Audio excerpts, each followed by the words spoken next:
నమస్తే, నేను మీ డాక్టర్ పార్థసారథి. ఆదోని ప్రజలకందరికీ నేను ఏం వ్యాపారం చేస్తానో, నా కుటుంబానికి సంబంధించినటువంటి వృత్తి ఏమిటి చెప్పడానికి నేను ఈరోజు హైదరాబాద్ లో నా ఆఫీసు మీకు నేను చూపిస్తా ఉన్నాను. ఇది హైదరాబాద్ లో బంజారా హిల్స్ రోడ్ నెంబర్ 12 లో ఉంటుంది. అందరికీ కూడా నా గురించి తెలిసి ఉండాలన్న ఉద్దేశంతోనే నేను ఈరోజు ఇవన్నీ మీకు చూపిస్తున్నాను. రండి, నా ఆఫీస్ చూపిస్తాను.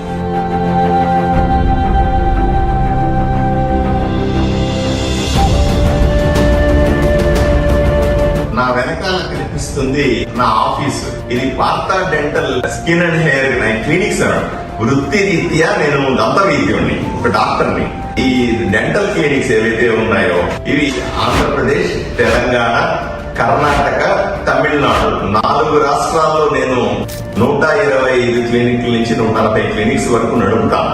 ఇది నా వృత్తి, నా కుటుంబ వృత్తి. నేను చిన్న టీచర్ కొడుకుగా పుట్టిన తర్వాత ప్రభుత్వ దంత వైద్య కళాశాల హైదరాబాద్ లో చదువుకున్న తర్వాత నేను తిరుపతిలో మొదటి క్లినిక్ మొదలు పెట్టాను. అక్కడి నుంచి అంచెలంచెలుగా వెదుగుతూ హైదరాబాద్ లో ఈ కంపెనీ రన్ చేస్తా.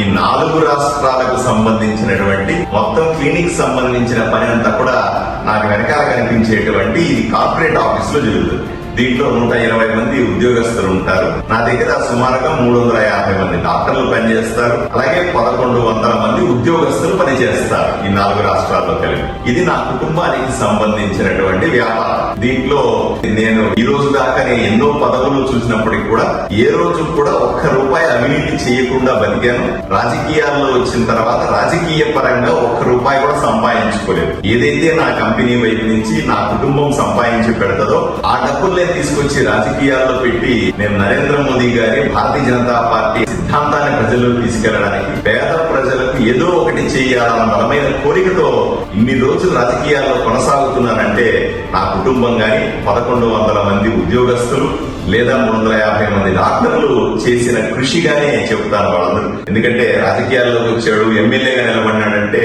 ఎక్కడో అడ్డంగా సంపాదించి ఉంటాడు, ఏదో కబ్జా చేసి సంపాదించి ఆ డబ్బులు తీసుకుని వచ్చి రాజకీయాల్లో పెట్టి ఇక్కడ ఎమ్మెల్యేగా నిలబడుతున్నాడు, ఎంపీగా నిలబడుతున్నాడు అని కొంతమంది మాట్లాడతారు. ఈ రోజు వరకు కూడా మొన్న ఎన్నికల్లో ఖర్చు పెట్టిన ప్రతి ₹1 కూడా నా కష్టార్జితం, నేను నా కుటుంబ సభ్యులు చెమటోర్చి సంపాదించినటువంటి డబ్బును తీసుకొని వచ్చి పేద ప్రజల కోసం, ఈ ఎలక్షన్ల కోసం ఖర్చు పెట్టి నేను అన్ని కూడా చేయగలిగినాను. మీ ఆశీర్వాదం కోసం మీ ముందు నిలబడ్డాను. ఈ ఆఫీస్ లో ఒక 120 మంది ఉంటారు. ఇది నా సొంత స్థలంలో నేను కట్టుకున్నటువంటి బిల్డింగ్ ఇది. కాబట్టి ఈ వ్యాపారాన్ని నా కుటుంబమే చూస్తూ ఉంటది. నాకు ఇది తప్ప ఇంకెటువంటి వ్యాపారాలు లేవు.